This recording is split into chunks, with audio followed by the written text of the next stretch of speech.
Welcome students of class 12th.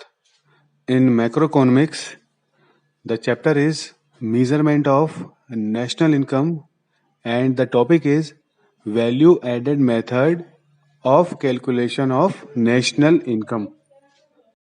अब हम value added method को समझते हैं for calculation of national income. So it is first method value added method को discuss करने से पहले हम थोड़े कन्वर्जन रूल्स को समझ लेते हैं. इसमें कुछ एडजस्टमेंट हैं. लाइक फर्स्ट, अगर हमें ग्रॉस वैल्यू को कन्वर्ट करना है नेट वैल्यू में, तो इसमें हम डेप्रिसिएशन को सब्सट्रैक्ट कर देंगे. और अगर नेट वैल्यू को कन्वर्ट करना है ग्रॉस वैल्यू में, तो हम डेप्रिसिएशन को ऐड कर देंगे. सेकंड देखते हैं, डोमेस्टिक प्रोडक्ट को अगर नेशनल प्रोडक्ट में चेंज करना है तो NFIO को ऐड कर देंगे. और अगर नेशनल प्रोडक्ट को कन्वर्ट करना है डोमेस्टिक प्रोडक्ट में, तो NFIO को सब्सट्रैक्ट कर देंगे. Next is market price. Market price को कन्वर्ट करना है फैक्टर कॉस्ट में, तो नेट इनडायरेक्ट टैक्स माइनस कर देंगे. और अगर फैक्टर कॉस्ट को कन्वर्ट करना है मार्केट प्राइस में, तो नेट इनडायरेक्ट टैक्स को ऐड कर देंगे. अब हम first method value added method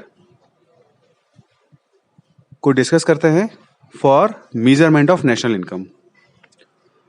so इसमें कुछ हम स्टेप्स को कैलकुलेट करते हैं जिससे कि नेशनल इनकम के क्वेश्चन को फाइंड आउट करने में हमें प्रॉब्लम नहीं आती है.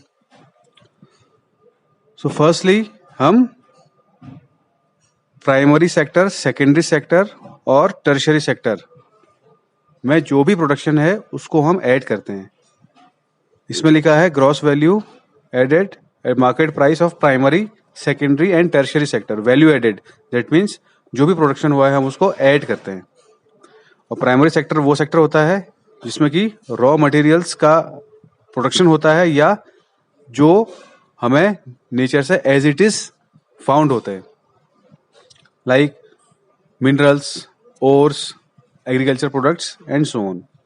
सेकेंडरी सेक्टर जो कि हम प्रोड्यूस करते हैं या कन्वर्ट करते हैं from raw material to finish goods, like consumer products, refrigerator, television and so on. And next is tertiary sector. Tertiary sector में आते हैं services like transportation, communication, banking and so on. तो जो भी प्रोडक्शन हुआ है, जो भी वैल्यूज है इनकी, हम इन वैल्यूज को हम ऐड कर देते हैं. अब सेकेंडली हम क्या करेंगे, gross domestic product at market price. तो हमारा फाइंड आउट हो जाएगा GDP MP और gross value added at market price. अब इसके बाद हम इसको कन्वर्ट करते हैं डोमेस्टिक इनकम में, तो that means NDP eight factor cost. तो इसको कन्वर्ट करने के लिए हम क्या करेंगे, इसमें डेप्रिसिएशन और नेट इनडायरेक्ट टैक्स को माइनस कर देंगे. जैसे ही डेप्रिसिएशन और NIT सब्सट्रैक्ट होंगे तो NDP एट फैक्टर कॉस्ट हमारा आ जाएगा. देन इसके बाद नेक्स्ट स्टेप है इसको कन्वर्ट करना नेशनल इनकम में. डोमेस्टिक से नेशनल में कन्वर्ट करने के लिए इसमें net factor income from abroad को हम ऐड कर देंगे. तो जैसे ही हम इसको ऐड करेंगे NNP फैक्टर कॉस्ट आ जाएगा और यही हमारी नेशनल इनकम है. अब हम वैल्यू एडेड को समझते हैं. So value added equal to value of output minus intermediate consumption.